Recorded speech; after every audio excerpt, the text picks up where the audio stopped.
Today I'm going to be showing the secret trick that made me get 90s in my chemistry class. And that is simply this program, Anki. Free, open source, so that's already like a huge W.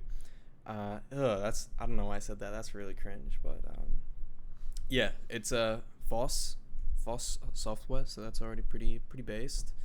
Again, cringe word. Okay, I'm gonna stop saying Zoomer words. But yeah, so here's the program. Basically, it's cue cards. What? Oh my god. But no, cue cards work, especially with this program, because it takes it a step forward that you can't do with cue cards, and that is implement spaced repetition. So I'm going to explain everything.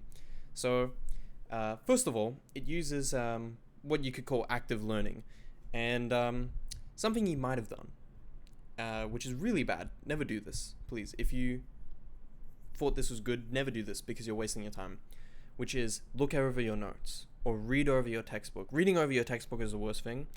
Reading over your notes is slightly better, but honestly, I'd say it's just as bad. And this is why.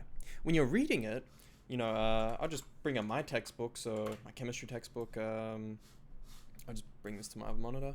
It's like, oh, okay, so energy content per ton, the qualities of, first of all, textbooks are always super pedantic. That is why you write notes, to summarize everything. So even if I read the summaries here, I'm like, okay, so combustion reactions are exothermic reactions. Yeah, oh yeah, I knew that. That's what you'll say to yourself. It's like, oh yeah, I know that.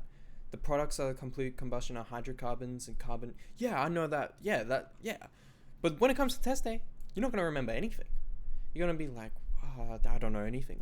Because you're not really learning. You're just like looking at it, and here's the thing. When you learn something, you never really fully forget it. When you're reading it, it's giving you a very easy recall. But obviously on the test, you're not going to be reading the textbook. You're going to have to answer from your memory. So you need to develop your recall, your recalling ability to be really well. That's why cue cards are really powerful, because I open up a cue card here. Advantages and disadvantages bioethanol and cars. And I have to think well, one advantage is that it's renewable, and you're less reliant on unrenewable resources. But it does damage your car, and it's not carbon neutral, and that's correct.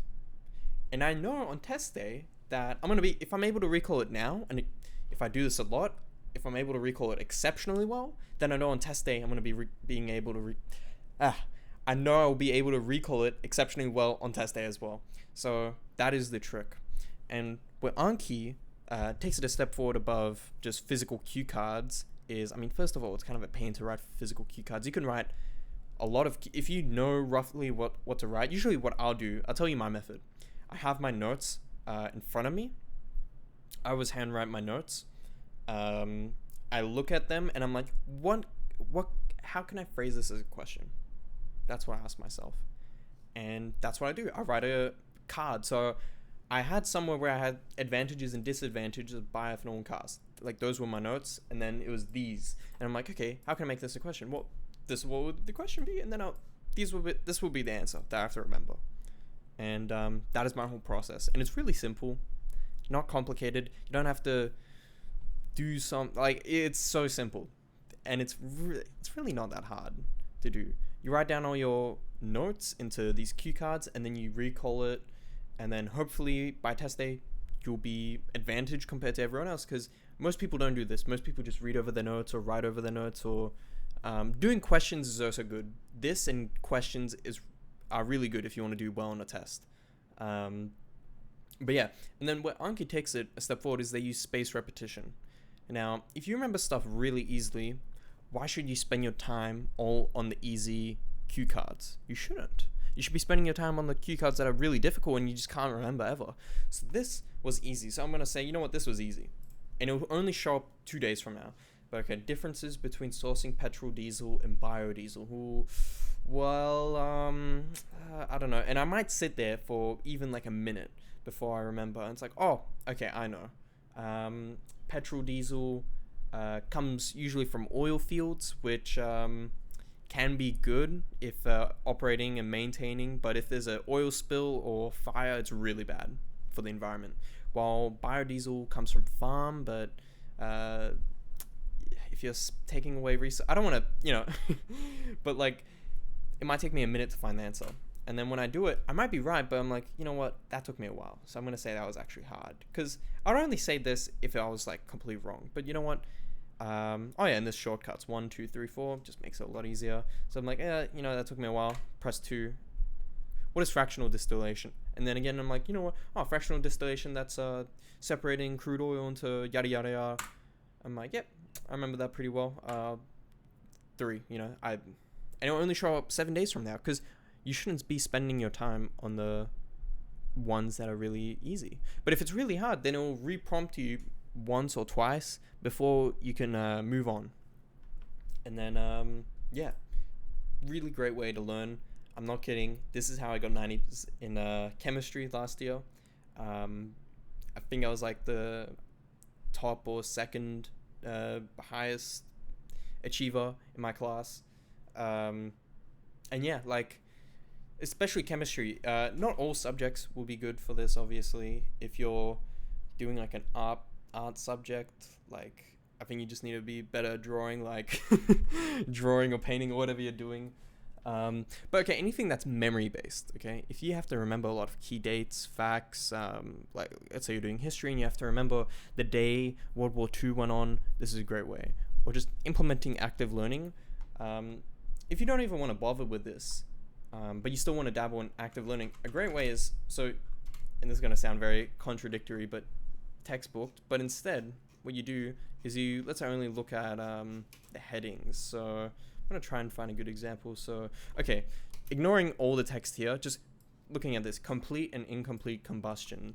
And then I'm like, well, complete combustion is this, while an incomplete combustion is this. And then you look over.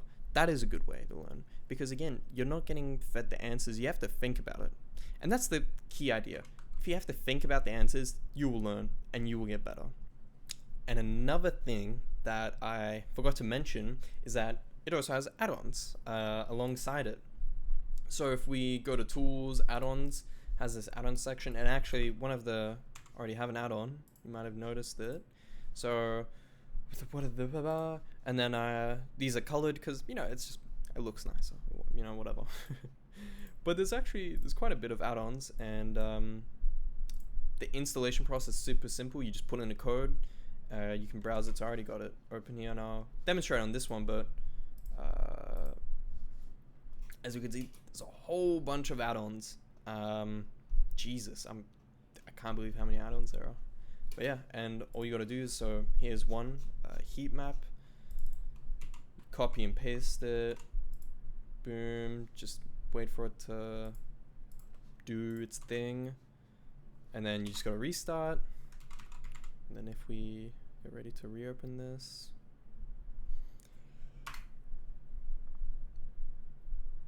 it's here. Yeah, so now you have a heat map, and it's really easy, like nothing complicated. You're not patching DWM and you're just putting in a code and then click OK. So yeah, highly extensible, highly recommend this literally to every student. Yeah,